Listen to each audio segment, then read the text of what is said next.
잠시 후 행복한 아침에서는 건강 고민 해결해보는 건강 구독 마련되어 있습니다. 네, 오늘 건강 구독에서는요. 유난히 더운 여름을 보낸 이 시점에 가장 신경 써야 할 건강 포인트 짚어보도록 하겠습니다. 저희는 잠시 후에 돌아올게요.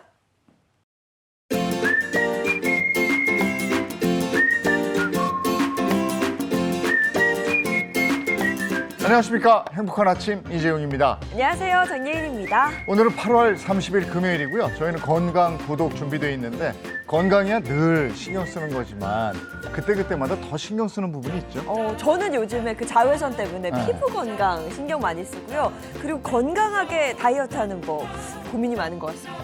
네, 유난히 더웠던 그 여름을 보내고 이제 가을 맞을 준비를 하고 있는데 요즘에 더 확실하게 챙겨야 될 건강이 있다고 해요. 그게 뭘지 궁금해지는데요. 딱 이맘때 신경 써야 할 건강 포인트 잠시 후에 살펴보도록 하겠습니다. 자, 금요일 행복한 아침 본격적으로 시작할게요.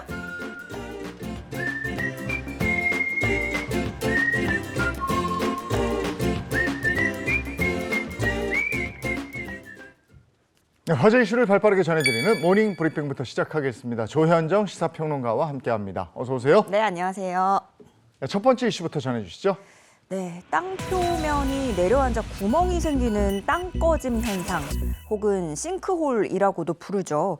그런데 어제 오전에 서울 도심 한복판에서 땅꺼짐 현상이 발생해서 차량 한 대가 그대로 빠지고 2명이 크게 다치는 사고가 발생했습니다. 네, 영상 보신 분들 다 정말 깜짝 놀라셨을 네. 거예요. 부상자까지 발생해서 정말 안타까운데요. 자세히 좀 전해주시죠. 네, 서울 서대문경찰서는 어제 오전 11시 26분쯤에 서울 서대문구 연희동 성산대교로 향하는 성산로에서 싱크홀이 발생해 승용차 한 대가 빠지는 사고가 났다고 밝혔습니다.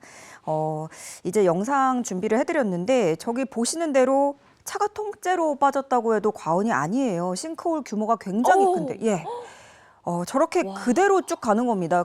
앞에 전혀 보이지 않고 네. 문제가 없다가 갑자기 빠지게 되는 건데요. 네. 저 규모가요, 무려 가로 6m, 세로 4m, 깊이는 2.5m에 달했고요.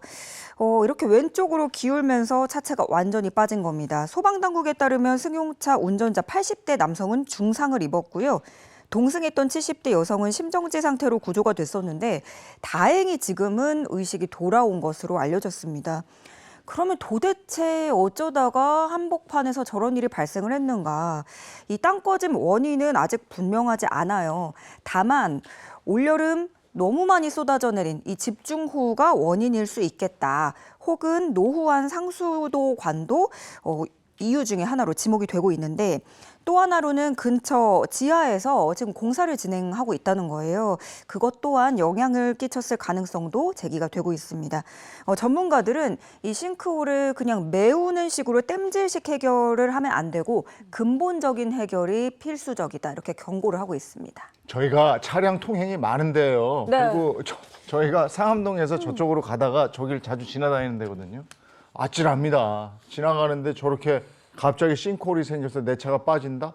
와, 생각하기도 싫고 끔찍한데 저게 지금 원인이 제대로 밝혀져 있지 않으니까 나한테 일어날 수도 있는 일이거든요. 네. 불안합니다. 확실하게 철저하게 파악을 해야 되겠습니다. 다음 이슈 전해주시죠. 네, 서울 도심 등산로에서 여성을 성폭행하려고 무차별 폭행하다가 살해한 최윤종에게 대법원이 어제 무기징역을 선고했습니다. 그리고 계곡살인 사건의 피해자 윤 씨가 가해자 이은혜의 딸을 입양한 것은 무효라는 법원 판결도 나와 이 소식도 전해드립니다. 두 사건 모두 끔찍한 범죄로 아마 많은 분들이 기억하실 텐데요. 관련된 이 법원 판결이 어제 내려졌습니다. 자세히 네. 좀 들어볼까요? 예, 일단 먼저 이 신림동 등산로 살인 관련된 내용인데요. 최윤종은 지난해 8월에 서울 신림동 등산로에서 처음 보는 30대 여성을 성폭행하기 위해 주먹에 철제 흉기를 낀 채 폭행하고 목 졸라 살해한 혐의로 구속 기소됐습니다. 앞서 1심과 2심은 피해자가 느꼈을 극심한 공포를 헤아릴 수 없고 유족도 참담한 심정이다 이렇게 밝히면서도 유사 사건들과의 형평성 등을 고려했다고 밝힙니다. 그러면서 무기징역과 함께 전자장치 부착 명령 30년 등을 선고를 했는데요. 대법원이 어제 이 원심을 확정했습니다. 대법원은 양형 조건이 되는 여러 사정을 살펴보면 원심이 1심처럼 무기징역을 그대로 유지한 게 부당하지 않다고 본다면서 최윤종이 살인범죄를 다시 저지를 위험성이 있다고 판단을 했고 30년 동안 전자장치를 부착하라고 명령한 것에도 잘못이 없다고 판단을 한 겁니다. 네, 이것도 있었고 그 계곡 살인 사건 이은혜와 관련한 판결도 있었죠. 네, 지난 2019년 6월 이 이은혜는 공범인 내연남 조연수와 함께 경기 가평의 한 계곡에서 수영을 못하는 피해자 윤 씨에게 4m 높이 바위에서 구조 장비도 없이 계곡물로 뛰어들게 해 살해했습니다. 이 씨는 2017년 3월에 윤 씨와 결혼을 한 뒤에 결혼 6년 전에 2011년에 출산했던 자신의 딸을 이 피해자 윤 씨의 양자로 입양을 했었는데요. 유가족은 피해자 호적에 이은혜 딸과 관련한 가족관계 등록사항을 정리해달라라는 요청을 합니다. 그래서 인천지방검찰청은 이은혜를 살인 혐의로 구속 기소하면서 입양 무효 소송을 제기를 했고 이후 유족도 또 검찰과 별개로 입양 무효 소송을 직접 제기했습니다. 그 결과 어제 수원가정법원은 2018년 7월 수원시 영통구청장에게 신고한 입양을 무효로 한다라면서 원고 승소 판결을 내린 겁니다. 네, 다음 이슈로 가겠습니다. 네, 양육 의무를 저버린 부모는 자녀의 상속권을 갖지 못하도록 하는 이른바 구하라법이 국회 본회의를 통과했습니다. 개정안은 피상속인에게 부양 의무를 다하지 않았거나 학대를 하거나 이렇게 범죄를 저질러서 상속을 받을 만한 자격이 없는 법정 상속인에 대해서 상속권을 제한한다는 게 주된 내용입니다. 이 논의의 시작이 지난 2019년 사망한 고 구하라 씨 오빠가 국회에 그 입법 청원을 내면서부터였으니까 상당히 오랜 시간이 걸렸습니다. 네, 구하라 씨 어려서부터 데뷔한 인기 절정의 아이돌이었죠. 그러다 보니까 어려서부터 친척집 전전하고 이렇게 고생해서 산 거 많은 분들이 다 지켜보셨어요. 그렇게 성공을 해서 번 많은 돈, 안타깝게 사망을 했는데 이걸 생모가 갑자기 나타나서 재산을 다 가져간다. 네. 이런 사연이 알려지면서 많은 분들이 국민적인 공분이 일었습니다. 2019년에 이 구하라 씨 오빠가 입법 청원을 냈을 때 국민 청원 동의도 정말 많이 얻었지만 여야 정쟁으로 좀 이 법안이 밀려난 감이 있습니다. 그래서 오랫동안 기다렸다가 이번에 통과가 된 건데요. 구하라 씨뿐만이 아니라 비슷한 사례들이 참 많아요. 대표적으로는 순직한 공무원 같은 경우 키우지 않은 생모가 퇴직연금, 순직위로금 다 가져간 경우도 있고 또 사망한 그 연금을 타내기 위해 무려 54년 만에 나타난 사람도 있었습니다. 어쨌든 간 앞으로는 이렇게 갑자기 나타나서 내가 생모다, 생부다 하고 돈 가져가는 일 어려워질 것 같고요. 이 구하라법 국회 통과 소식에 많은 유족들 또 많은 국민들이 기뻐했습니다. 특히 구하라 씨 오빠인 구호인 씨는 작은 관심들이 모여서 드디어 통과됐다라면서 반가운 마음을 전했고 구하라법이 많은 사람들을 구했으면 좋겠다. 좀 이름을 남기고 가는 것 같아요. 그리고 누리꾼들도 고생 많으셨다. 도움되는 사람들이 많을 것 같다 하면서 응원의 댓글 남기고 있습니다. 이 법은 상식선이다 이렇게 얘기를 하잖아요. 네. 이게 상식 아니겠어요, 그죠? 예, 구하라법 통과가 됐다. 자, 다음 이슈 전해주시죠. 네, 고령화로 생계형 절도를 저지르는 노인이 갈수록 늘어나고 있다고 하는데요. 절도 피의자 중에 61세 이상 노인층 비율이 가장 높고요. 절도범 3명 중 1명은 노인 장발장이다라는 이야기까지 나오고 있는 상황입니다. 정말 심각한 문제가 아닐 수 없는데요. 자세한 내용 들어보죠. 네, 어제 발표된 경찰청 범죄 통계에 따르면 지난해 전국 절도 피의자 10만 512명 중에 61세 이상 노년층이 차지하는 비율이 30.8%였습니다. 전 연령대 중에 가장 높은 거고요. 그 수치 또한 매년 증가하고 있는 것으로 나타났습니다. 이런 배경에는 아무래도 경제력을 상실한 노인 빈곤층이 급증하고 있는데 그런 상황에서 이들을 돌볼 가족은 해체가 되고 또 사회적인 안전망도 충분하지 않기 때문인 것으로 여겨지는데요. 또 물가도 너무 높다 보니까 이 고물가의 파고가 노년층에 그대로 제대로 직격하고 있는 것 같습니다. 이렇게 노인들이 장발장 신세가 되고 우리나라도 앞으로는 일본처럼 교도소 요양원 시대를 맞이할 수 있겠다 이런 우려 섞인 목소리까지 나오고 있는데요. 저 너무 슬픈 일입니다. 근데 이분들이 사치를 해서 뭐 이런 건 아니지 않습니까? 지난해 식품 물가가 전년보다 5.6% 올랐습니다. 그러니까 말 그대로 정말 필수적인 것들, 배가 고파서 이렇게 생계형절도로 몰리고 있는 건데요. 어떤 뭐 지원금을 준다, 잠시 뭐 밥을 준다 이런 것도 필요하겠지만 이분들이 먹을 것, 갈 곳, 일할 수 있는 곳, 사람을 만날 수 있는 곳 이렇게 좀 통합적인 대책 마련이 시급해 보입니다. 이 시대에 우리 사회가 안고 있는 문제들이 참 다양하고 많습니다. 이거 해결해 주셔야 되는 분들인데 늘 이분들은 양쪽에서 파이팅 하고 있으니까 그렇죠. 네. 답답하죠. 자, 여기까지 하겠습니다. 조현정 시사평론가와 함께 했습니다. 고맙습니다. 네, 고맙습니다.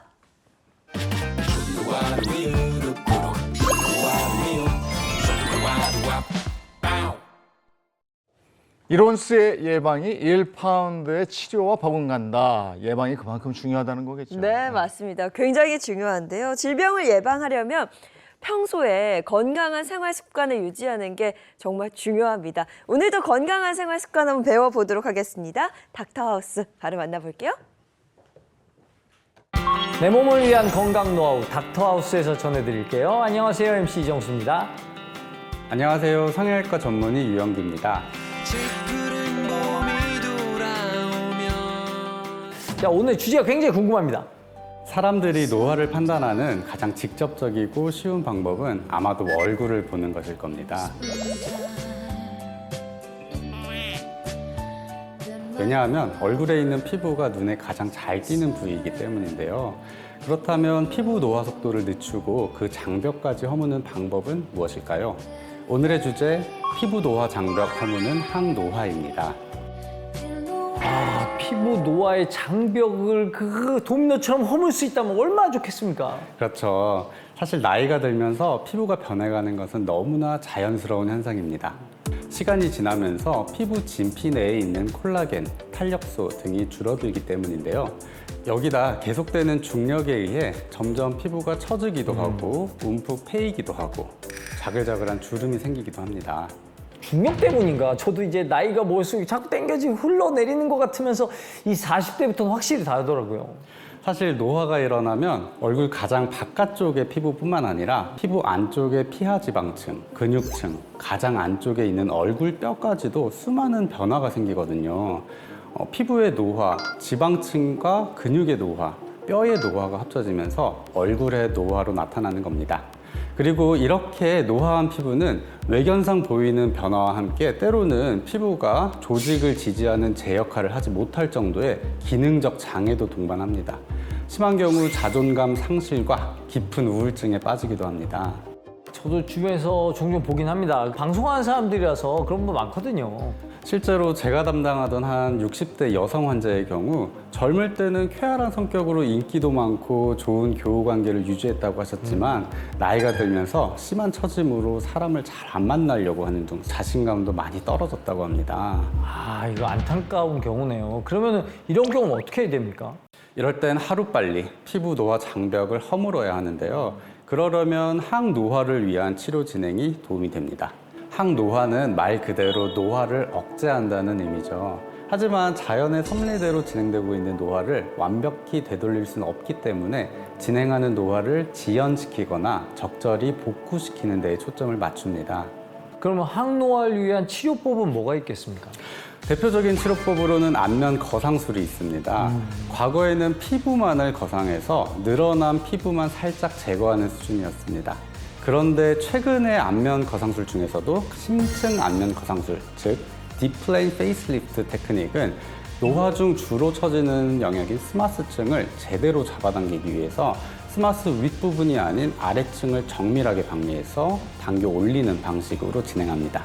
그러면 피부 속 깊은 곳에 늘어진 조직들을 다시 원래의 위치로 재배치를 하게 되므로 잃어버린 탄력을 되찾는 데에도 도움이 되죠. 그리고 요즘에는 여기에서 더 나아가 확장된 딥플레인 테크닉이라고 해서 박리를 기존보다도 더 넓게 해줘서 당길 때의 저항을 최대한 줄이고요. 당겨 올릴 스마스층 끝부분을 피부 절개선에 맞춤 디자인을 해서 얼굴 페임을 더 효과적으로 개선시키고 필요한 부위에 볼륨감을 더하는 기법을 많이 활용하고 있습니다. 이 외에도 미니 거상술, 실리프팅, 레이저 리프팅 등 다양한 치료법을 진행할 수 있습니다. 환자의 노화 상태, 피부 타입 등에 맞춰 맞춤 진료를 진행한 뒤 개인에게 맞는 치료법을 결정하게 됩니다. 제가 지금까지 약간 편견이 있었나 봐요. 이게 성형 쪽은 약 미용만 하는 줄 알았거든요. 네, 흔히들 하는 오해입니다. 편견과는 다르게 성형외과는 단순히 외모 개선에만 집중하지 않고 기능적, 재건적 측면도 중요하게 고려하고 있습니다. 특히 항노화에 앞장서서 피부 노화의 장벽을 허물고자 수많은 노력들을 하고 있죠. 그럼 평소 생활 속에서 이 항노화를 위해서 할 수 있는 방법이 뭐 있을까요? 우선 나쁜 생활 습관을 개선하는 것이 좋습니다. 피부는 생각보다 생활 습관의 영향을 많이 받기 때문에 생활 습관 개선만으로도 노화를 늦추는 데 도움이 될 수 있습니다. 우선 흡연, 공해, 햇빛처럼 노화를 가속화시키는 요인을 피하셔야 합니다. 그리고 의외로 물을 마시지 않는 분도 많더라고요. 그러나 피부 항노화에 있어서 수분 섭취는 꼭 필요한 부분입니다. 하루 8잔 이상의 물을 틈틈이 마시는 것도 잊지 마시길 바라겠습니다.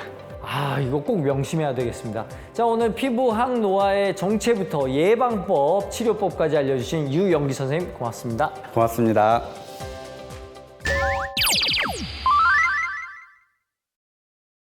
지금 여러분은 건강 노하우를 전해드리는 닥터하우스와 함께하고 계시고요. 이번엔 다른 선생님을 모셨습니다. 안녕하세요. 머리카락 씹는 의사 강민호 원장입니다. 선생님, 지금 방금 그 머리 심는 의사라고 하셨나요? 오늘 주제랑 그게 관련이 있습니까? 네, 그렇습니다. 지난 8월 22일이 처서였죠. 처서라 하면은 더위가 물러난다. 즉 가을이 온다는 얘기입니다. 네. 가을이 오면 낙엽이 지겠죠. 그렇지. 바로 이렇게.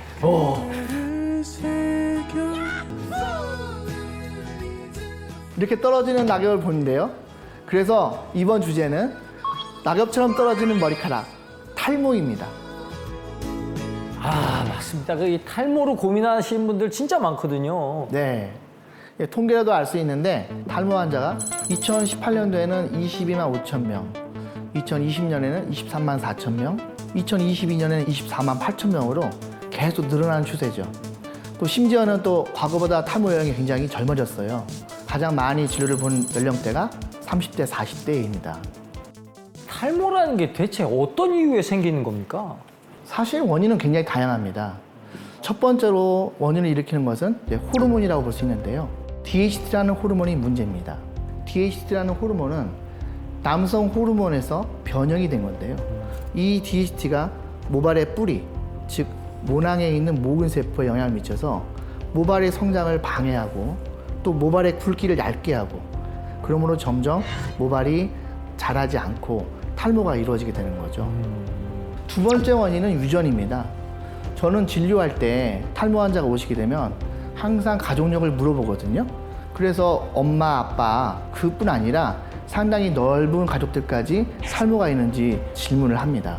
이게 그만큼 중요하다는 겁니다. 그럼 혹시 또 다른 이유들도 있을까요? 네, 물론 많습니다.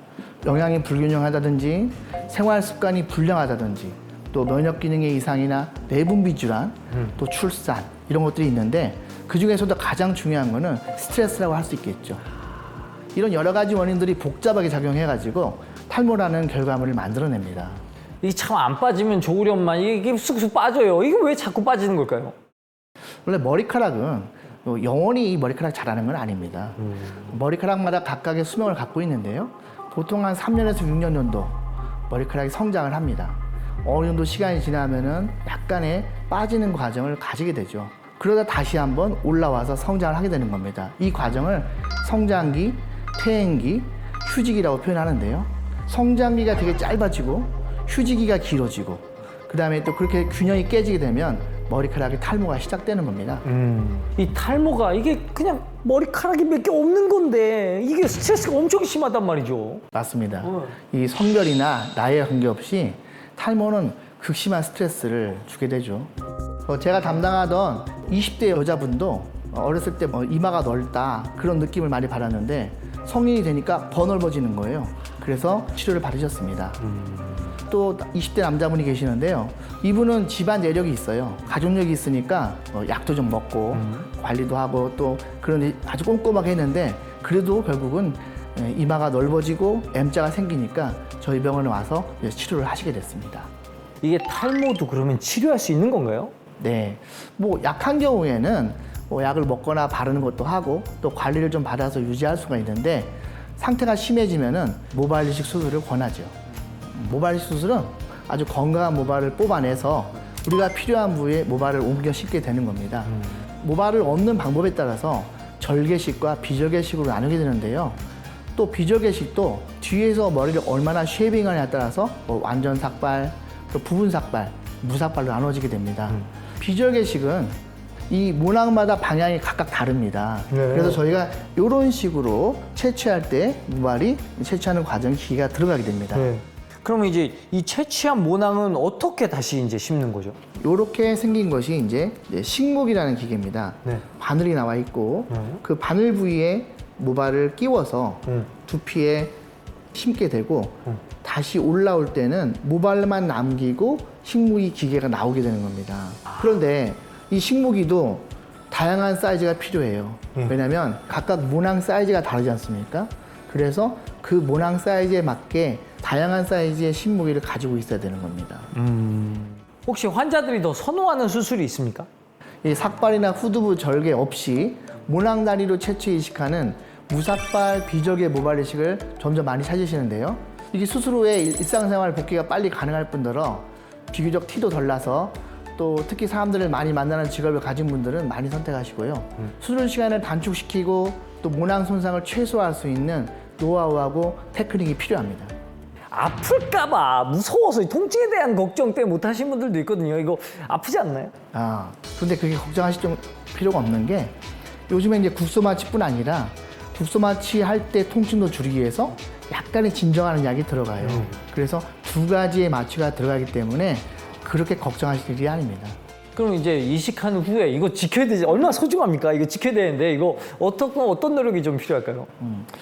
보통 2주간은 굉장히 충격을 가하거나 또는 과도한 운동 같은 거 좀 자제해야겠죠. 그다음에 이제 가장 중요한 거는 이제 금주 금연을 말씀드리는데 보통 이제 담배는 머리카락으로 가는 혈관들, 미세혈관들을 굉장히 수축시키거나 또 경련을 유발시켜요. 그래서 신생혈관도 만들어져야 하는 이 과정에 결국은 굉장히 생착률을 떨어뜨립니다. 그래서 2주 동안에는 금주 금연을 꼭 말씀드립니다. 자, 오늘 탈모의 정체부터 예방법, 치료법까지 알려주신 강민호 선생님 고맙습니다. 감사합니다. 다음 이 시간에도 알찬 정보로 다시 돌아오도록 하겠습니다. 지금까지 닥터하우스 MC 이정수였습니다.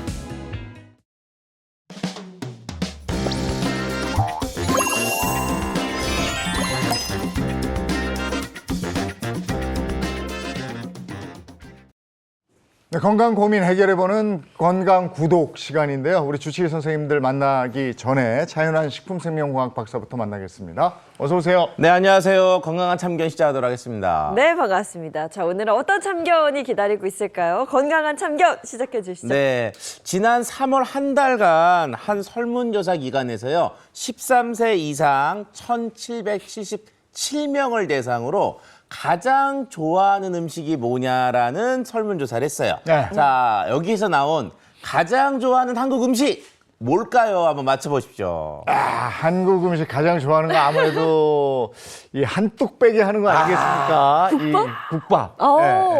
좋죠. 이거 뭐 맛있죠. 든든하고 착 내려앉고 좋죠. 국밥 좋은데 네. 저는 국밥과 함께 먹는 그 김치. 좋죠. 아무래도 한국인 하면 김치 아니겠어요? 아니 뭐 두 분 다 그냥 국밥집 가서 나오는 김치하고 국밥 두 가지를 얘기하는데 실제로 김치는 한국을 대표하는 음식인데요. 4위에 올랐고요. 실제로 한국인이 가장 좋아하는 한국 음식은 뭐냐? 1위는 당당하게 김치찌개가 올랐다고 합니다. 김치찌개 뭐니 해도 역시 김치찌개죠. 저기다가 저 돼지 목살 딱 넣고 바글바글 끓여서 아우 너무 좋죠. 너무 맛있죠. 근데 그 네. 김치찌개의 핵심은 다음 날 돼야 더 맛있습니다. 한 번 더 끓이는 거. 네, 더 맛있고요. 저는 그 안에 그 목살 말씀하셨는데 네. 돼지고기 쏙쏙 빼먹다가 그렇게 많이 못 먹었어요. 야, 지금 맛있잖아요. 화면 네. 나오는데 진짜 저 김치찌개 딱 되면 고민스럽죠. 정말요, 네. 김치를 먼저 먹어야 되는지 고기를 먼저 먹어야 되는지 네. 두부를 먼저 먹어야 되는지 자 이렇게 좀 고민이 많은데요. 자 김치찌개에서 이렇게 비계 많이 들어있는 돼지고기 많이 들어있는 김치찌개를 이렇게 드시려고 딱 건졌는데 이 돼지고기의 비계 부분에 뭔가 이렇게 청색 글씨가 있는 거 발견하실 때 있나요? 그래 저 알죠, 그 알죠. 뭐 도장 찍힌 거 같은 거 있어요. 오. 그리고 또 하나는 그 뭐 검은 털 같은 거 이렇게 나오거나 하면 그 좀 찜찜해요. 네. 자 일단 뭐 검은 털은 이제 뭐 면도가 좀 덜 된 건가 보다 생각하시면 될 것 같은데요. 일단 이 청색 글씨는 원래 돼지에 있으면 안 되는 걸로 생각이 되시잖아요. 이 도장 찍힌 고기 과연 뭐냐라고 약간 좀 걱정되는 분들이 있으셨는데 일단 이 도장 찍힌 이유가 뭐냐면요. 그게 바로 식육의 도축 검사 합격 도장입니다. 합격 도장인데 이게 실질적으로 고기마다 좀 달라요. 그래서 돼지와 젖소고기는 청색, 한우는 적색, 유구는 녹색으로 표시를 하는데 이거는 식용 색소를 이용하고 정상적인 도장이기 때문에 전혀 걱정하지 않고 드셔도 상관이 없습니다. 근데 안전하다 그러니까 안심이 되긴 하는데 네. 영 그런 게 나오면 찝찝하긴 하거든요. 가뜩이나 식품에 이물질 나와서 논란이 되고 이러니까 더 아우 이거 왜 이래? 그렇죠. 특히 이제 이물질 그러면 일단 뭐 음식도 음식이지만 이물질이 나왔다 그러면 굉장히 걱정하는 경우가 많이 있는데요. 식약처에서 발표한 축산물 이물 관리 업무 매뉴얼에 따르면요.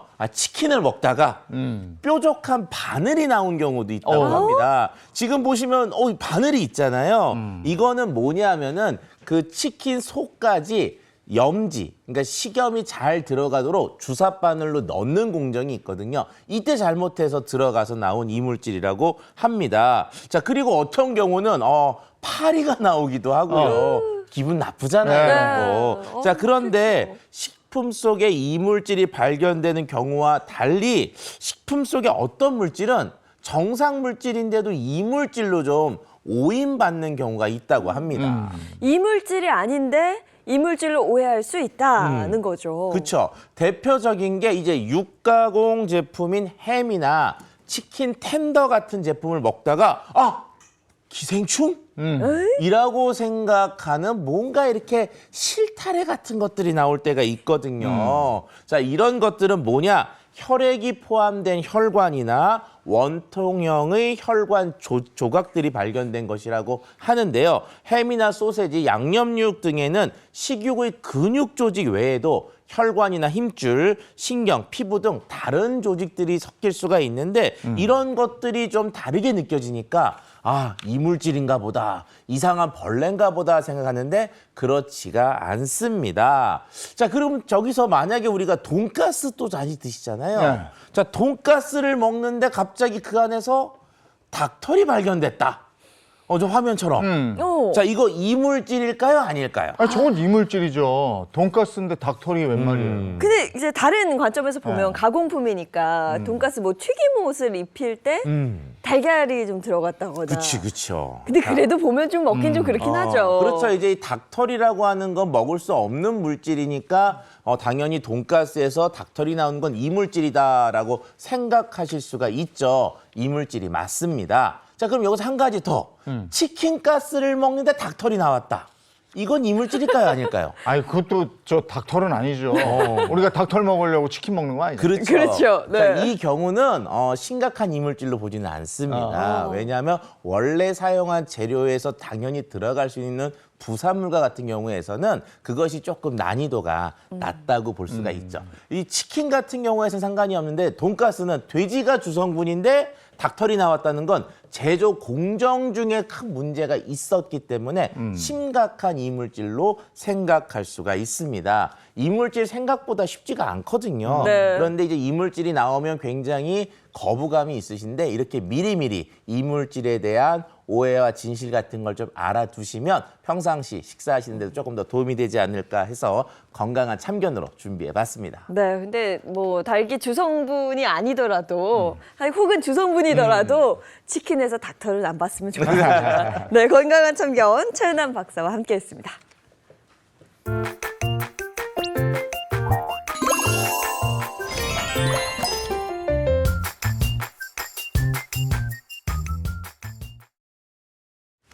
행복한 아침 함께하고 계신 지금 시각이 8시를 넘어섰습니다. 자, 이제 본격적으로 건강 얘기 함께 나누도록 하죠.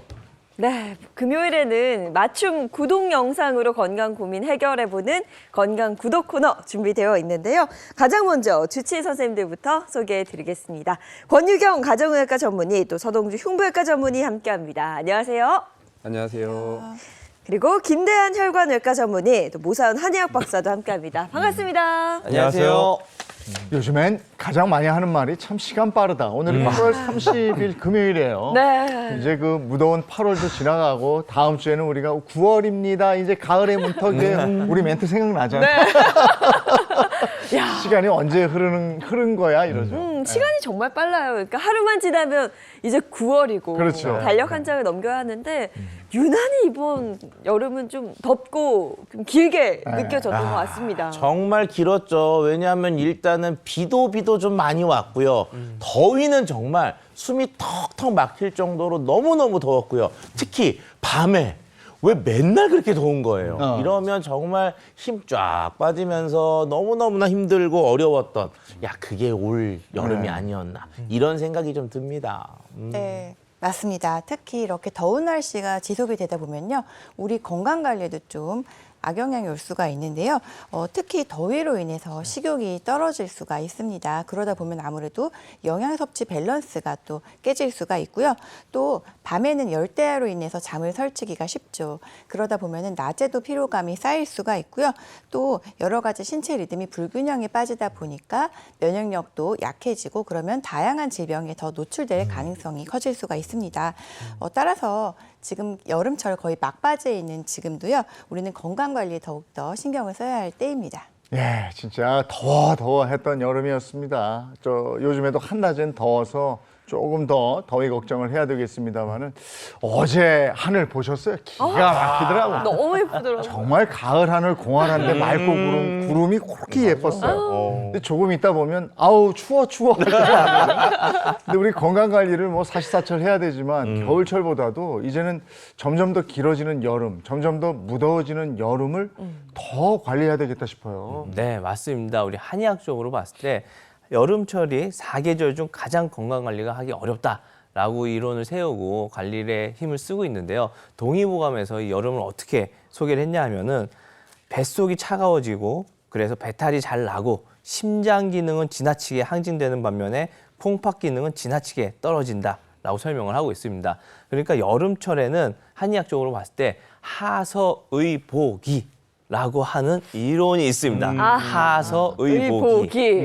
제가 잘은 모르겠습니다만 눈치가 좀 빨라졌잖아요. 보니까 보기, 그러니까 기력을 뭐 보완해야 된다, 기운을 보완한다 이런 게 아닐까.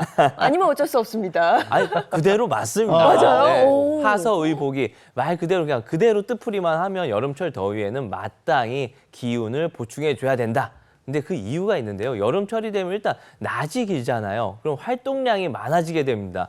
활동량이 많아졌다라는 건 그만큼 기력 소모가 많아졌다라는 거고, 여름철이 되면 땀이 많이 나기 시작하죠. 땀이 나기 시작하면 진액이 많이 빠져나가고, 이때도 역시나 우리는 기력이 떨어졌다고 표현을 해요. 그래서 여름철에 많이 먹는 게 결국엔 보기해주는 보기 식품들 많이 먹게 되잖아요. 그만큼 여름철에는 보기로서 이 협생을 많이 해주셔야 됩니다. 네, 그런 의미에서 지금 꼭 신경 써야 할 건강 유의사항 이런 것도 좀 차이가 있을 것 같은데요. 지금 어떤 점을 좀 주로 생각을 하면 좋을까요? 자, 여름이죠. 아직 여름이죠. 유난히 덥고 겨울도 힘들고, 그 밤도 힘들고 힘들었었는데, 이곳 건강을 좀 잘 정비하고 챙겨야 한다면 지금 화면에 나오는 무언가를 보시고 함께 고민을 좀 해야겠습니다. 무슨 말이냐면 제가 지금 이 시기에 건강 관리에 꼭 필요한 부분을 함께 얘기할 수 있는 아주 재미있는 화면을 함께 준비했으니까 보시면서 말씀 나누죠. 건강 도둑을 찾아라. 그러니까 이 그림 속에 이맘때 건강을 위협하는 것들, 건강 도둑이 숨겨져 있다 이런 거고 그걸 맞추라는 거예요? 그냥 이렇게 보기에는 흔한 사무실 풍경 같은데 저는 저 그림 속에 여성분의 그 책상 위에 수많은 간식들 그게 좀 걸리네요. 지금 딱 봐도 너무 많거든요. 아니 원래 그림에서 제일 중요한 건 가운데 센터에 있잖아요. 저 에어컨에서 뭔가 이렇게 시베리아 바람처럼 그림을 딱 해놓은 거 보니까 그리고 여성분도 코를 풀고 있고 그러니까 저 추위 너무 시원하다 이게 아닌가 좀 싶네요. 네, 지금 그림 속에 있는 숨겨진 건강 고둑들 잘 찾아주셨는데요.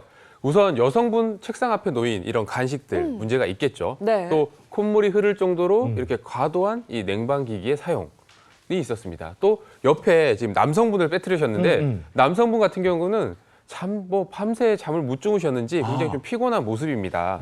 네, 이것들이 요즘 건강을 망칠 수 있는 대표적인 건강 도둑들인데요. 네, 그렇다면 이런 것들이 어느 곳에 건강을 망칠지 한번 생각을 해보실까요? 일단 저거 딱 떠오르는 게 냉방병인데 에어컨을 강조해서 가운데 둔 거 보니까 네. 콧물도 나오고 그다음에 그 아까 간식 많다고 그랬잖아요. 네. 그러니까 더운 곳으로 안 나가는 거야. 사무실에만 있으면서 자꾸 먹으니까 비만 이런 것도 걱정이 될 것 같은데 요즘 특히 주의해야 할 만한 꼭 챙겨야 할 만한 건강이다. 이게 뭐가 있을까? 네, 앞서 그림에서 나왔던 힌트가 주요 요인으로 작용을 해서 망치기 쉬운 요즘에 특히 주의하셔야 할 건강이 있습니다. 바로 관절 건강입니다. 관절? 관절 얘기가 나올 줄 몰랐어요. 보통 이제 관절하면 뭐 날씨가 추워지는 계절이나 아니면 뭐 추웠다가 날씨가 풀리던 때 얘기를 많이 하곤 하는데 여름은 뭐 날이 더우니까 관절이 더 풀리는 거 아닌가요? 조심해야 돼요? 네, 보통 그렇게 생각하시죠. 아무래도 이맘때 간과하기 쉬운 건강, 바로 관절 건강인데요. 보통은요, 이렇게 의아해하셨던 것처럼 무릎이라든지 허리, 어깨와 같은 이런 관절통은 아무래도 추운 겨울철에 잘 생기는 게 아닐까, 여름철에는 좀 완화되지 않을까라고 생각하시는 경우가 많은데요. 근데 의외로요, 이렇게 여름철에 관절통을 호소하시는 경우가 많습니다. 실제로 한 통계 자료에 따르면요. 2021년에서 2023년에 관절통으로 7, 8월에 병원 진료를 받은 여름철 관절통 환자는요. 36만 9,312명이었는데요. 이는 같은 해 11, 12월에 환자 34만 7,983명보다 오히려 더 높게 나타난 것이라고 합니다. 이거 생각해보니까 지금 겨울철에만 관절 뻣뻣해진다고 걱정할 게 아니고 여름에 습하고 비 오고 이럴 때 어르신들 왜 아이고 다리 쑤셔 야 빨래 걷어라 비 올려나 보다 뭐 이러잖아요. 네. 근데 그것도 기가 막히게 맞거든요. 네, 맞습니다. 여름철에 단순히 덥기만 하다 그러면은 관절염 환자들이 없을 겁니다. 하지만 우리는 이제 많이 습한 기운 때문에 또 이 기압차가 생기기 때문에 관절 통증이 많이 생기게 되는데요. 거기에다 또 여름철이 되면은 활동량이 많이 늘어나다 보니까 이게 많이 아프게 되는데 다시 생각들을 그냥 나는 내가 움직이고 썼으니까 아플 거야 라고 하면서 방치를 해가지고 관절염을 더욱더 악화시키는 경향들이 있습니다. 근데 앞에서 힌트 얘기할 때 에어컨하고 그다음에 달콤한 간식들 이런 거 있었는데 암만 생각해도 이것들이 관절하고는 도대체 연관성을 잘 모르겠어요. 어떻게 되는 거죠, 이게? 네, 그래서 하나하나 좀 쉽게 풀어보겠습니다. 관절 건강을 앗아가는 첫 번째 범인, 에어컨이었는데요. 왜 에어컨이냐? 실은 에어컨은 좀 죄가 없습니다. 에어컨을 이렇게 쓰면 범인이 됩니다. 급격하게, 강력하게, 아주 실내 온도가 막 18도, 막 16도. 그래서 외부에 있다가 좀 이렇게 시원하다는 어딘가에 들어가면 춥습니다. 그래서 요즘에 막 겉옷 같은 게 막 필수다 이런 얘기가 있을 정도로 급격하게 혈관이 확 수축을 하면서 근육의 경직이나 자세도 좀 굳고요. 그 과정에서 관절의 경직으로 인한 통증까지 유발할 수 있기 때문에 이 급격한 실내 온도 차는 이 관절 건강을 해칠 수 있습니다. 지금 말씀하셨다시피 요즘에 실내 냉방을 너무 낮게 하다 보니까 가면 추워요. 네. 그래서 겉옷 꼭 챙기거든요. 맞아요. 네, 맞습니다. 그래서 요맘때 이제 냉방기기를 많이 사용하시다 보면 관절염 있는 분들이 굉장히 통증을 호소하시는 경우들이 많습니다. 그 이유가 이 차가운 냉기가 직접적으로 피부에 닿다 보면 혈관도 수축하고 그리고 관절 주변의 근육이 수축하면서 경직 현상이 일어날 수 있거든요. 그러면서 통증을 유발할 수 있기 때문에 냉방기기를 사용할 때는 실내 온도차가 한 5도 정도 날 정도로 유지해 주시는 게 좋습니다. 특히 이 평소 퇴행성 관절염을 앓고 있는 환자 같은 경우는 주변 온도를 너무 낮게 측정하게 되면 관절의 경직도뿐만 아니라 통증과 혹은 뭐 시림이나 이상 감각까지도 나타날 수 있기 때문에 주의가 필요하죠. 네, 관절 건강을 망칠 수 있는 건강 도둑. 그럼 두 번째는요? 네, 두 번째 범인, 두 번째 도둑은 바로 간식입니다. 특히 여름에는 더위 때문에 찬 걸 많이 먹게 되고요. 얼음이 들어간 차가운 음료를 먹으면서 그냥 음료만 마시면 다행인데 괜히 당 떨어진 것 같다가 심심하다고 간식을 꼭 곁들이게 되잖아요. 아이고. 네, 간식도 대부분 보면 빵, 뭐 떡, 과자 이런 간식들을 많이 찾게 됩니다. 실제로 한국인의 여름철 당류 섭취량을 살펴보면 하루 최대 60.9g으로 이를 각설탕으로 환산을 해보면요. 하루 평균 약 20개의 각설탕을 섭취하고 있는 것이라고 합니다. 더위를 식히기 위해서 이런 사소한 습관들로 인해서 여름은 살이 찌기 쉬운 계절로 변하기도 하는데 하지만 체중이 1kg만 늘어도요. 관절에 가해지는 이 하중이 4배 가까이 늘어난다고 하니까요. 관절 건강을 지키기 위해서라도 체중 관리해 주셔야 됩니다. 네, 그리고 이어지는 관절 건강을 앗아가는 세 번째 범인, 세 번째 도둑은 바로 이 열대야입니다. 열대야. 열대야 있으면 아무래도 잠을 못 자죠. 근데 우리 몸을 지키는 가장 중요한 게 바로 이 수면인데요. 수면을 통해서 근육의 긴장도 풀어주고 염증도 회복시켜 주면서 이 골격을 좀 재배치해서 우리 몸의 회복과 재생에 도움을 크게 주는데요. 더우면 잠이 잘 안 들죠. 그래서 지속적인 수면 부족 상태에 이르면 스트레스 호르몬인 콜티솔 분비량이 올라가면서 근골격계의 통증이나 그리고 그로 인한 이상 증상이 생길 수가 있습니다. 네. 아니 뭐 관절하고 이렇게 더위하고는 큰 문제가 없는 줄 알았는데 이런 또 세세한 어떤 연결이 있는지 몰랐네요. 지금부터라도 더 관절 건강 신경 써야 되겠습니다. 네, 그렇습니다. 관절염은 단순히 관절이 아픈 것에만 그치는 것이 아니라요. 우리 전신 건강에도 안 좋은 영향을 끼칠 수가 있습니다. 예를 들어서 관절염이 무릎에서 시작되었다라고 하더라도 결국에는 이런 만성염증이 혈관을 타고 전신으로 돌아서 전신적인 신체 건강에도 안 좋은 영향을 미칠 수가 있습니다. 시작은 가벼운 관절염이었다고 하더라도 전신에 퍼지는 만성염증으로 인해서 치매라든지 뇌졸중, 심근경색 등 아주 심각한 질환에까지 영향을 미칠 수가 있습니다. 네, 더위에 지친 내 관절 이맘때 꼭 관리할 필요가 있어 보이는데요. 자, 그렇다면 관절 중에서도 특히 어디를 더 신경 쓰면 좋을지 구독 영상을 통해 한번 알아보도록 할까요? 구독 영상 업로드 해주세요.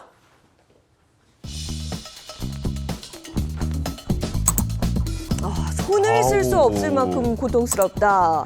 이맘때 꼭 관리를 해야 하는 건강 뭘까요?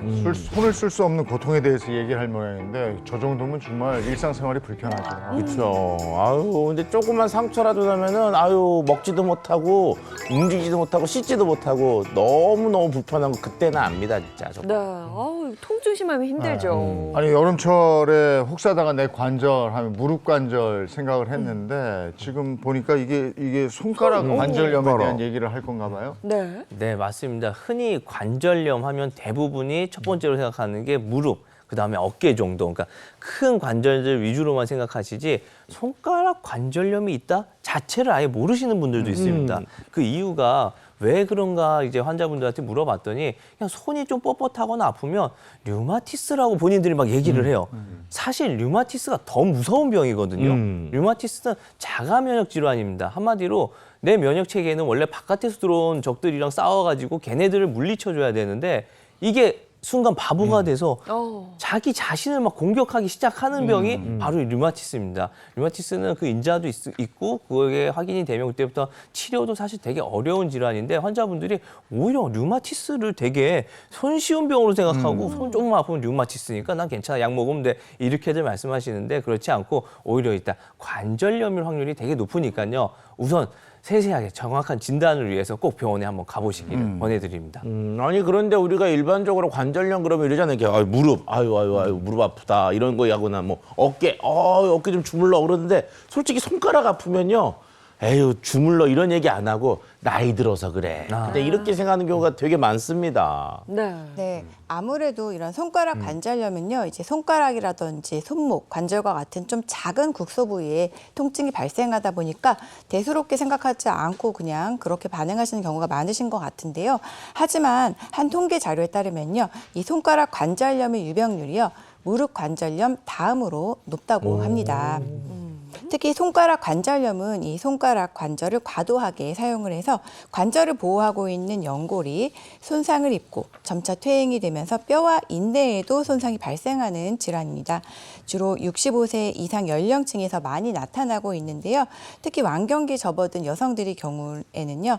여성 호르몬 감소로 인해서 이 관절염이 악화되면서 더 높은 발병률을 보일 수가 있습니다. 네. 저는 그냥 운동하다가 뭐 퇴행성 관절염은 아니고 다친 적이 있었는데 이 손가락 아프니까 아무것도 못 하더라고요. 일상생활이 거의 불가할 정도로 힘들었던 기억이 나는데 어머님들은 손가락 퇴행성 관절염 일상생활 하기 굉장히 어려우실 것 같아요. 그렇죠. 저희가 생활하면서 손은 굉장히 좀 많이 쓰입니다. 특히나 이제 퇴행성 관절염이라는 것이 관절을 많이 쓰면 사실 이런 관절에 염증들이 생기는 거잖아요. 그렇다 보니 특히나 어머님들 같은 경우 손을 더 많이 쓰죠. 우리가 집안일 하면서 빨래하거나 혹은 설거지하거나 혹은 이렇게 이제 뭐 세수할 때, 글 쓸 때, 운전할 때 뭐 이렇게 다양한 방향에서 손을 계속 쓰게 됩니다. 근데 그런 이제 염증 때문에 근데 손을 못 쓴다라고 하면 일상에 굉장히 큰 사실 문제가 생기겠죠. 그래서 손가락 관절염 증상을 미리미리 캐치를 해서 치료를 해주시는 게 필요한데요. 주요 증상들을 살펴보게 되면요. 손가락 마디가 굵어지고 손가락이 뻣뻣한 느낌이 계속됩니다. 손가락 사용이 많아질수록 또 통증이 심해질 수도 있고요. 주먹이 또 잘 쥐어지지 않을 수도 있고요. 손가락을 움직일 때마다 소리가 난다. 혹은 손가락의 끝마디에 물혹이 생길 수도 있습니다. 그래서 아무래도 손가락은 계속해서 사용하는 관절이다 보니까요. 퇴행이 더 빠르게 진행할 수 있습니다. 그렇기 때문에 초기에 증상들이 나타난다라고 하면 빠른 진료와 치료가 필요할 수 있습니다. 아니 저도 뭐 류마티스나 퇴행성 관절염 뭐 이런 건 아닌데 저 등산하다가 한번 넘어져서 이 새끼 손가락 관절이 뒤로 확 꺾인 적이 있어요. 그래서 이렇게 해서 다시 맞춰놨는데 이게 아직도 그러니까 굉장히 불편하고 새끼 손가락만 그랬는데도 그렇죠. 일상의 불편함을 느끼는데 이게 다 그러면 너무너무 힘들 것 같아요. 네, 그리고 우리 손은 항상 많이 사용을 하는 부위이다 보니까요. 우리 국장님처럼 이렇게 다치고 나서 후유증이 또 오래 가기도 하고요. 또 손가락을 많이 이제 아프다고 그랬는데 안 쓸 수 있으면 제일 좋지만 특히 여성분 같은 경우에는 예전에는 가사일을 대부분 하는데 가사일이 결국엔 다 손이잖아요. 요즘에는 그래도 다행인 게 뭐 각종 이모님들이 많이 생겨서 조금 일을 덜 수 있기 때문에 손을 좀 쉴 수 있게 해주지만 결국에는 내가 손을 많이 사용을 하다 보니 뭐 나중에 가서 이렇게 손가락들이 막 이 관절들이 막 변형이 오고 못생겨지게 되잖아요. 그런 것들을 예방하기 위해서라도 초기에 빨리 치료를 하시는 게 좋습니다. 근데 이게 그 증상만 가지고 판단하기가 굉장히 어려운 부분이요. 관절염이 아닌데 관절염과 좀 비슷한 유사한 증상으로 손가락이나 그 손목에 통증이 발생하는 경우도 있다고 하던데요. 네, 손이 저리고 손가락이 뻑뻑하다. 대부분 퇴행성 관절염인 경우도 흔하게 있는데요. 한 번 정도 들어보셨을지 모르겠습니다. 이 손가락 관절염하고 비슷한 손저림 증상의 원인이 되는 손목 터널 증후군, 정확히 말하면 알죠. 수근관이 좁아지는 병인데요. 이 손목이라고 해서 마치 이제 여기 손목의 띠 여기가 아프다고 생각하시는데 실은 그런 건 아니고요. 이 엄지 두덩과 이 새끼 손가락 쪽에 손바닥 살짝 올라온 이 밑단에 뼈가 오목하게 들어가 있고요. 그 위에 이제 정중신경이 들어가는데 그 정중신경 위를 이제 수근관이라는 인대가 이렇게 덮고 있거든요. 그래서 그 터널, 그러니까 신경이 힘줄이 들어가는 그 터널이 좁아져서 손가락으로 저린 불편함 이런 증상이 생기는 걸 수근관 증후군, 터널 증후군이라고 얘기를 합니다. 주로 엄지, 검지, 중지 앞에 있는 세 손가락이 주로 저리는 특징이 있습니다. 그래서 손 전체가 다 저리면 혈관성 질환이고요. 네. 앞에 세 개가 저리면 수근관 질환인 경우가 있고요. 여기 뒤에 이제 새끼손가락 요게 저리면 이제 디스크로 내려오는 그런 경우가 있어서 의사들은 그렇게 구분하기도 합니다. 네. 한 통계에 의하면요.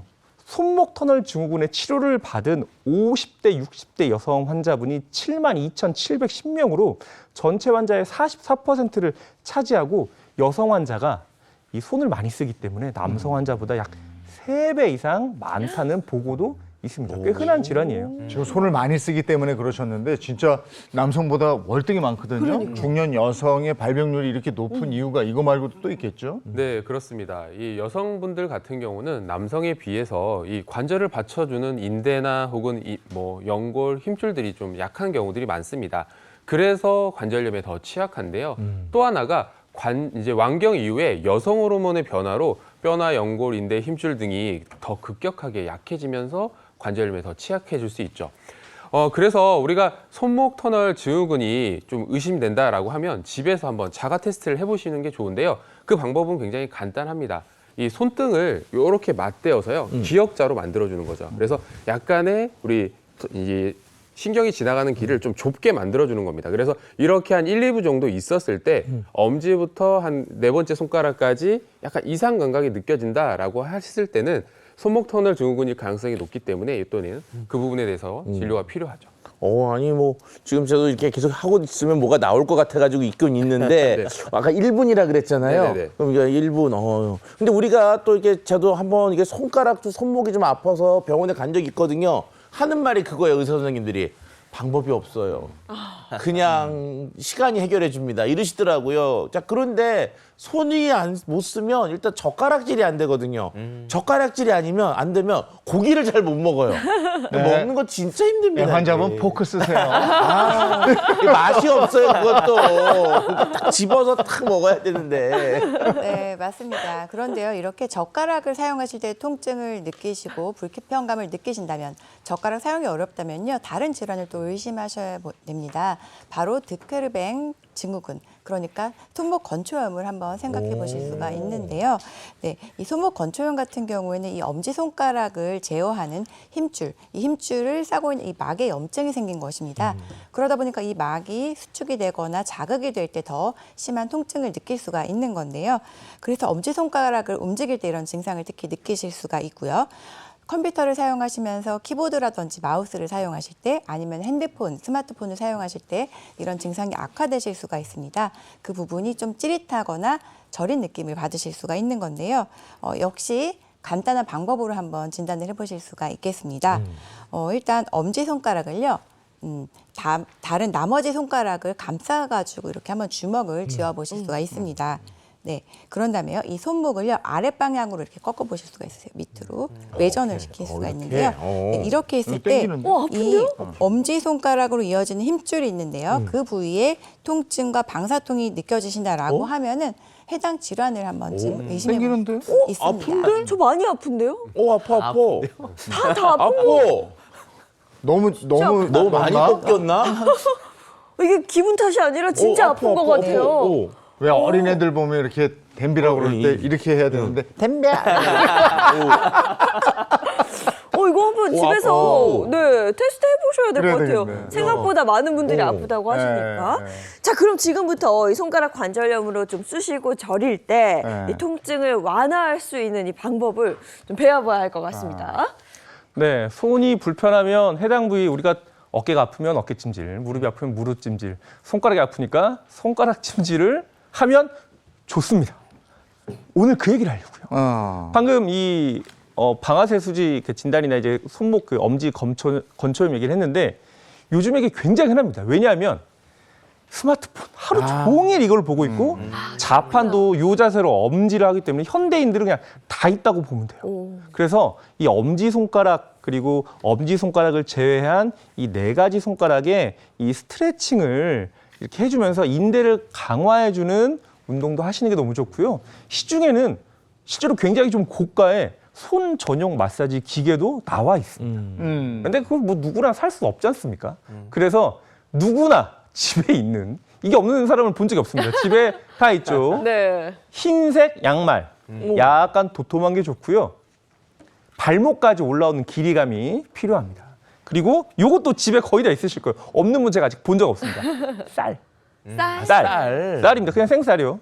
밥하고 남은 밥을 하시면 안 되고, 이 생쌀과 이 양말만 있으면 이 뻑뻑하고 굳어 있는 손가락에 아주 윤활유가 될 수 있는 좋은 찜질 기계를 만들 수가 있는데요. 함께 만들어 보겠습니다. 자, 컵, 텀블러든 약간 깊이가 있고 커도 상관없고, 실은 저는 개인적으로 그게 더 좋다고 생각을 합니다. 그래서 이 양말을 이 컵에 씌워 이렇게 줄 거예요. 왜냐하면 이 양말 속에요. 이 양말 속에 쌀을 넣을 거거든요. 아주 이제 받침대처럼 이 컵을 이렇게 넣어서 이 안에 쌀을 넣어줍니다. 근데 제가 넣어봤더니 중간에 한번 이렇게 넣어줘야 되더라고요. 양말 이렇게 길이감이 좀 있어서 이렇게 넣어주고, 콩팥도 가능합니다. 콩이나 팥도 가능한데 이게 결과적으로 손을 감싸는 찜질기를 만들 거라서 입자가 너무나 큰 왕콩, 대두나 뭐 팥이 좀 작으면 상관없는데 그 이 쌀 같은 그 세밀한 오밀조밀한 그런 모래 같은 느낌은 좀 안 나더라고요. 그래서 이 컵을 좀 가득 채울 정도로 이렇게 양말에 이 쌀을 담아줍니다. 이게 좀 이렇게 예쁘게 한 요만큼 정도, 요만큼 올라오게 쌀을 한 컵 정도 부어주고요. 요렇게 해서 감으면 쌀이 다 새겠죠. 그래서 쌀이 새지 않게 다른 한 켤레로 입구를 막아줄 겁니다. 막아주는 방법은 뭐 굉장히 간단합니다. 이렇게 열려 있는 입구를 다른 쪽 양발로 그냥 이렇게 씌우세요. 아주 이렇게 긴 주머니 같은 형태, 뱀 같은 형태로 양말 찜질기가 완성이 됐습니다. 집에서 해보니까 15초면 실은 할 수 있습니다. 전자레인지에 한 1분 정도만 돌려주시고 불편했던 손에 감아주면서 마사지도 해주고 손가락을 쥐었다 폈다 네. 이렇게 해주면서 충분히 하면 좋은데 여기서 팁을 하나 드리자면 손가락을 움직일 때요. 요거를 기역자로 만든 다음에 눌러준다는 느낌. 기역자로 만들어준다는, 눌러준다는 느낌. 이게 아니라, 힘세게 이게 아니라 기역자로 만들어줘서 이렇게 눌러준다는 느낌으로 손에 감고 하시면 관절의 운동도 좀 도모를 할 수 있고 엄지는 엄지대로 따로 이렇게 스트레칭을 하면 기가 막힙니다. 그리고 기가 막혀요. 손이 안 네. 들어요. 네, 아주 좋습니다. 최고입니다. 냉찜질 필요할 때는 그거 냉동실에 넣었다가 맞습니다. 차갑게 해주는 게 좋긴 한데 차가운 거는 외상성 혹은 급격한 통증이 있을 때는 네. 차갑게 해주시고요. 네. 일반적으로 만성적이면 좀 따뜻하게 해주시는 게 좋습니다. 네, 돈이 안 든다는 게 참 마음에 드네요. 네, 집에서 한번 따라해 그리고 보도록 여기는 하겠습니다. 파스 같은 거 바르기도 참 애매하거든요. 맞아요. 네, 이렇게 온찜질 해주시면 도움이 된다고 하니까 꼭 한번 해보시고요. 자, 이어서 다음 구독 영상 살펴보겠습니다. 업로드 해주세요.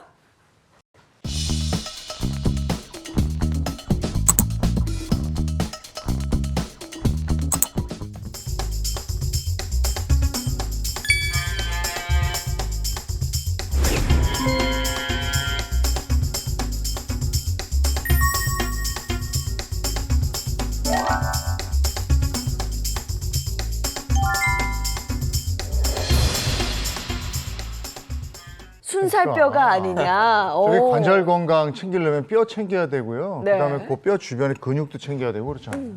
네, 그렇습니다. 우리가 나이가 들게 되면 뼈가 점점 약해지는 것은 막을 수가 없죠. 영상에도 나온 것처럼 뼈가 이렇게 약해져서 구멍이 숭숭 난다는 말이 있기도 합니다. 사실 이런 것들이 바로 이제 골다공증을 바로 떠올리실 텐데요. 골다공증은 뼈의 양도 감소하고 질도 이제 악화되면서 뼈의 강도가 약해져서 골절이 일어날 가능성이 높아지는 상태를 말하게 되는데요. 이게 문제는 대부분이 증상이 없기 때문에 골절이 생기게 되면 통증도 심해지고 또 이 치료가 또 잘 안 되는 게 특징입니다. 그렇기 때문에 이런 부분들에서 미리미리 사실 체크하는 게 필요하죠. 아무래도 오늘 이야기를 하고 있는 관절염도 사실 뼈와 뗄래야 뗄 수 없는 거거든요. 그렇죠. 네, 맞습니다. 실제로 한 보고에 따르면요. 관절염을 가지고 있는 환자의 약 20% 정도는 골다공증도 같이 가지고 있다고 합니다. 왜 이렇게 위험률이 발병률이 높아질까? 여러 가지 원인이 있을 수 있는데요. 가장 대표적인 원인으로는요. 아무래도 관절염이 있다 보면은 통증으로 인해서 잘 움직이지 않게 되겠죠. 아무래도 운동량이 줄다 보니까 근육량만 감소되는 것이 아닙니다. 뼈에서 칼슘도 빠져나가게 되고 골밀도가 낮아지게 되면서 골다공증 위험도 높아질 수 있는 거죠. 네, 특히 한 통계에 따르면 골다공증 환자의 94%가 여성인 것으로 확인이 됐는데요. 총 환자는 2017년 91만 3,852명에서 2021년 113만 8,840명으로 24.6%가 증가를 했고요. 이 중 여성 환자는 100만 명을 훌쩍 넘겼다고 합니다. 특히 여성 환자 가운데 가장 많은 비율을 차지한 연령대는 60대였다고 하는데요. 아무래도 여성은 이 완경 이후에 여성 호르몬 에스트로겐이 줄어들게 되는데 이 여성 호르몬이 골 흡수를 유발하는 파골세포에 대한 억제 효과가 있어서 에스트로겐 수치 변동이 골 소실을 유발하게 되는 것이다라고 보고 있습니다. 왜 나이가 들면 낙상주의하라고요? 뼈가 약해지니까 그냥 살짝 넘어졌는데도 뼈가 부러지기 쉽고 한번 부러지고 나면 이게 잘 붙지 않는다고 그러잖아요. 네. 네, 맞습니다. 골다공증이 심하게 되면요. 뼈가 쉽게 부러지는, 그러니까 골절 위험이 높아질 수 있는 것이 문제인데요. 골다공증에 의한 골절은요. 아무래도 기본적으로 뼈가 약해져 있는 상태에서 골밀도가 낮은 상태에서 골절이 일어난 거다 보니까 수술을 한다고 해도 잘 붙을 가능성이 정상에 비해서는 좀 떨어지겠죠. 그리고 류마티스 관절염을 앓고 있는 환자들 같은 경우에 이런 경우가 생긴다면요. 일단 대부분 면역력이 떨어져 있는 상태이기 때문에 골절로 인해서 침상에 오랫동안 누워있게 된다면 폐렴이라든지 욕창 폐혈증과 같은 다른 심각한 질환의 위험률도 높아질 수가 있습니다. 이 관절염 예방을 위해서라도 뼈 건강 꼭 챙겨야 하는데요. 관절염이 있으면서 또 골다공증 예방하고 싶은 분들에게 꼭 필요한 건강 팁. 모사 선생님이 전해주시는 거죠? 네, 오늘 건강 팁을 좀 준비를 해왔는데 사실 우리가 진료를 하다 보면 환자분들한테 제일 많이 듣는 게 내가 그걸 알면은 그걸 왜 못해? 뭐 내지는 내가 뭘 먹으라고? 왜? 우리가 항상 보면은 되게 이런 원론적인 얘기 많이 하잖아요. 담배 피지 말고 술 마시지 말고 움직이지 말고 또 여름철 되면 제발 뭐 이거 먹지 마라 저거 먹지 마라 하다 보니까 그냥 또 약 먹는다고 그러면 뭐 챙겨야 되고 뭐 해야 되다 보면 진짜 못 먹는 것들이 너무 많아지게 됩니다. 그래서 환자분들이 나 네 말대로 하다 보면 그냥 죽으란 얘기야? 뭐 이렇게까지도 표현을 하시는데요. 오늘 제가 준비해온 건요. 진짜 이 여름철, 아니 사계절 내내 마음 편히 먹으면서 우리가 여지껏 뼈 얘기했잖아요. 이 뼈 건강을 지켜줄 수 있는 진짜 특수한 재료 하나 소개시켜드리려고 이 자리에 나왔습니다. 네. 제가 지금 오늘 준비한 재료는 이거 혹시 뭔지 아세요? 수세미 아닙니다. 아, 버섯이구나. 버섯. 네. 우리 모기버섯 많이들 모기버섯. 아시죠? 네. 흔히 검정 색깔로 많이 알고 계시는데 제가 준비해온 건 흰 모기버섯입니다. 그 말씀하신 그 검정색 목이버섯, 까만색은 잡채나 뭐 짬뽕 아, 그렇죠. 조합에 많이 들어가거든요. 네네. 저기 짬뽕 땡기네.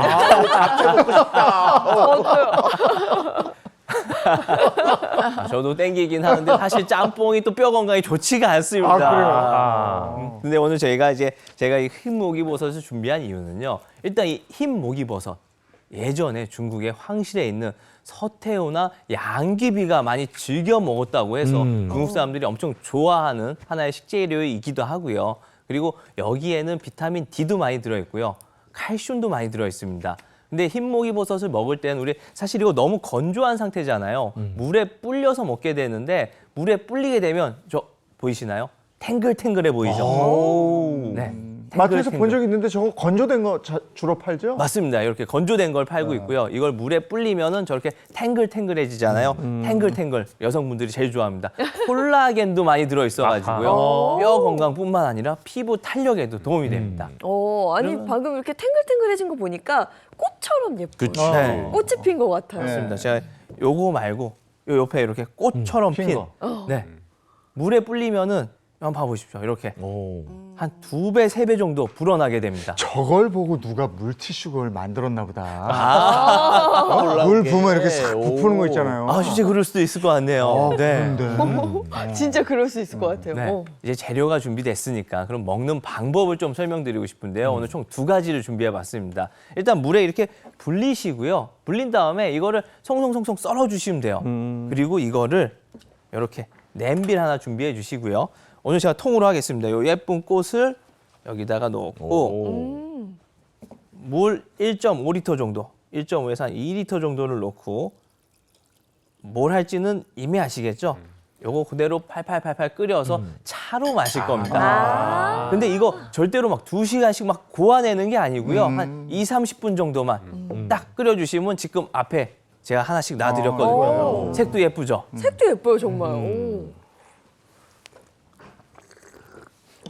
오. 뭐야?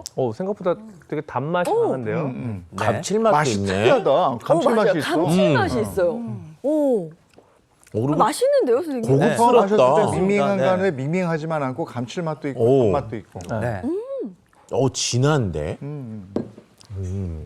괜찮아요. 네. 그 느낌이 몇 시간 동안 우려낸 게 아니고 딱 20분에서 30분 정도만 이제 차처럼 가볍게 끓여서 드실 수 있는데 사실 물로 마시라고 그러면 또 그 되게 진료하시는 분들이 있어요.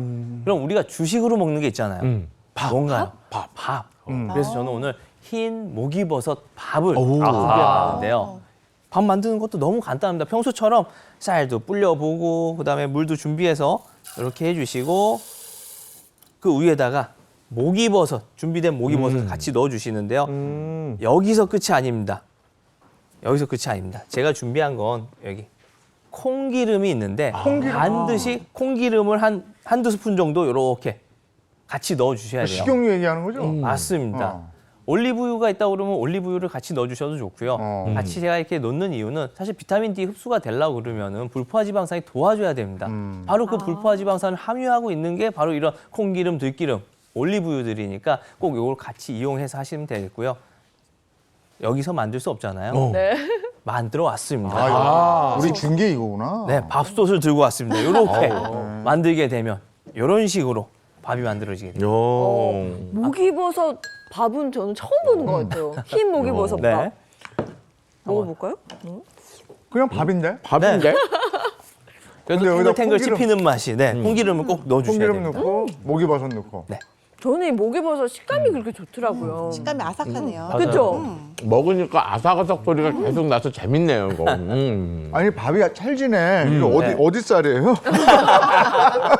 야, 아주 찰진데? 아침에는 밥이지. 아유. 아, 근데 만드는 법도 간단하니까 차로 한번 끓여서 드셔보시고 또 남은 걸 이렇게 밥도 지어 먹으면 너무 좋을 것 같습니다. 여름철 요 시기에 우리가 꼭 다시 한번 확인해야 될 건강에 대한 얘기 나눴는데 관절이었어요. 네. 관절 이 무릎 관절뿐이 아니고 이 손목 관절 또 이렇게 손가락 원활하게 할 수 있게 저희가 얘기를 나눠봤습니다. 오늘 도움 말씀 고맙습니다. 네, 고맙습니다. 네, 이어서 날씨 확인해 보겠습니다. 마지원 기상캐스터 나와주세요. 네, 상암동에 나와 있습니다. 태풍 산산의 간접 영향으로 우리 바다에도 바람과 물결을 일으킵니다. 현재 동해 먼바다에는 태풍특보 유지 중이고요. 그 밖에 해상에도 풍랑특보가 발효됐습니다. 네, 태풍이 불어넣는 동풍으로 동해안에 비가 내립니다. 양은 오늘까지 최대 30mm 정도고요. 현재 강풍특보가 내려진 영남 해안에는 바람도 강하겠습니다. 네, 동풍이 태백산맥을 넘으며 지형 효과를 불러옵니다. 이로써 서쪽은 폭염이 오히려 강화되는 모양새인데요. 오늘과 내일 서쪽 지역은 34도 안팎까지 오릅니다. 이처럼 동서의 기온 편차가 크겠습니다. 서울과 광주는 34도로 무덥겠고요. 강릉은 29도로 폭염이 쉬어가겠습니다. 주말 날씨도 궁금하실 텐데요. 이번 주말 모처럼 전국이 맑겠고요. 가을을 앞둔 걸 아는 듯이 파란 하늘이 펼쳐지겠습니다. 벌써 달력을 한 장 넘길 때가 다가왔습니다. 다가오는 월요일에는 중북부 지역에 비 소식 나와 있고요. 비가 더위를 한 김 식혀줄 걸로 보입니다. 지금까지 날씨 전해드렸습니다. 요즘 이맘때 하늘은 보석이에요. 네. 꼭 보셔야 돼요. 어제 올려다보고 저는 네. 깜짝 놀랐습니다. 아, 근데 하늘만 보고 가다 땅이 푹 꺼지면 어떡하지? 저희가 앞서 전해드린 조심해야 그것도 걱정돼요. 네, 그래도 여유 있게 하늘 한번 올려다보시고 기분 전환도 한번 하셨으면 좋겠습니다. 행복한 주말 보내시고요. 저희는 다음 주 월요일 아침 7시 30분에 돌아올게요. 행복한 아침, 행복한 하루, 그리고 행복한 주말 보내십시오. 고맙습니다. 고맙습니다. 즐겨봐 너의 세상 플레이 더 넥스트 채널 A.